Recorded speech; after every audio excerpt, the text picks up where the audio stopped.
শবে কদরের রাতের তারিখটা কেন নির্ধারণ হলো না? শবে বরাতের তারিখ নির্ধারণ আছে কি আছে? নিসফে মিন শাবান। কিন্তু শবে কদরের রাতের কোনো তারিখ নির্ধারণ হলো না।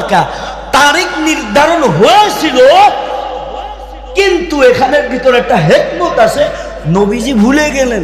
খেয়াল করেন, জিবরাইল এসে নবীরা বললেন, ও নবী, অমুক তারিখে শবে কদরের রাত, মনে রাখেন। নবী আমার সাহাবা একরামদেরকে বলতে যাবে। খেয়াল করেন, সাহাবা একরামদেরকে বলতে যাবে। দেখে সাহাবা একরামরা তাকদীর একটা মাসালা নিয়ে ভেজাল করতেছে, ঝামেলা করতেছে। নবী আমার ওই ওদের ভেজাল দেইখা, ওদের গ্যামজাম দেইখা নবী আমার ওই শবে কদরের রাত যে কত তারিখে হবে নবী আমার ভুলে গেলেন।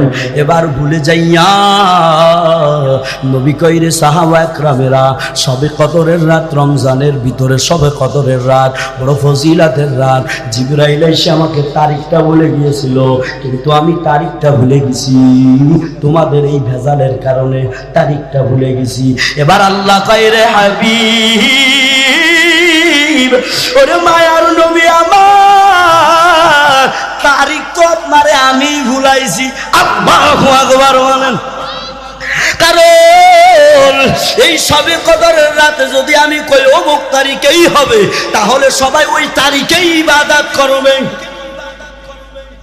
এজন্য আল্লাহ কয়, ও নবী, আপনার উম্মত আপনি সহ শবে কদরের রাত খুঁজবেন রমজানের শেষ দশকে, বেজর রাতগুলি। আল্লাহু আকবার বলেন। তাহলে রমজানের শেষে 10 রমজানে, কয় রমজানে? শেষের 10-এ, শেষের 10-এ জোর রাতগুলি না বেজর রাত?